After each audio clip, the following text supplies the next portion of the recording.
बदलाव का माहौल है।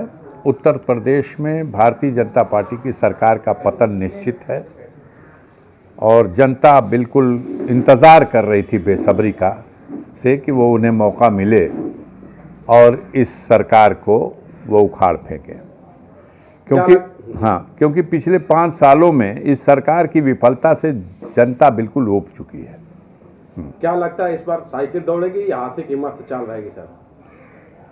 ये तो हम भी 6 बजे शाम को आपका जो पोल आएगा उसको देखेंगे, लेकिन मेरी इच्छा यही है कि उत्तर प्रदेश में बहुजन समाज पार्टी की मुखिया बहन कुमारी मायावती जी 5वीं बार मुख्यमंत्री बने और सर समाज के हित में वो कल्याणकारी कार्य करें।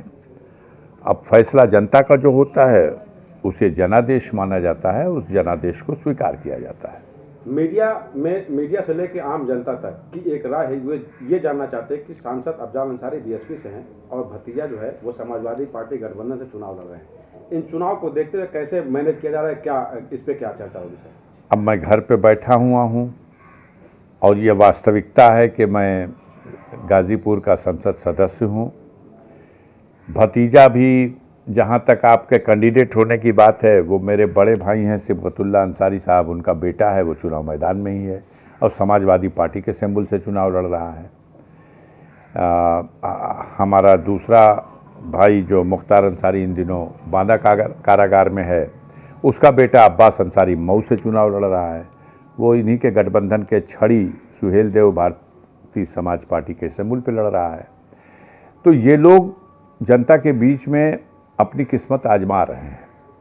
इनके दल, इनकी पार्टी के लोग इनका प्रचार कर रहे हैं।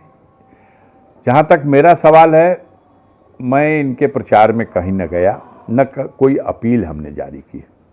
मैं आज भी बसपा का सांसद हूँ और चूँकि हम भाजपा का आकलन ठीक से किया, क्योंकि सरकार में वो थे, तो जनता के सवाल अपनी सरकार से क्या है, उस पार्टी से क्या है, अपेक्षाएं क्या हैं, उसको अध्ययन किया और सरकार की तरफ से जो जवाब आए इसको देखा।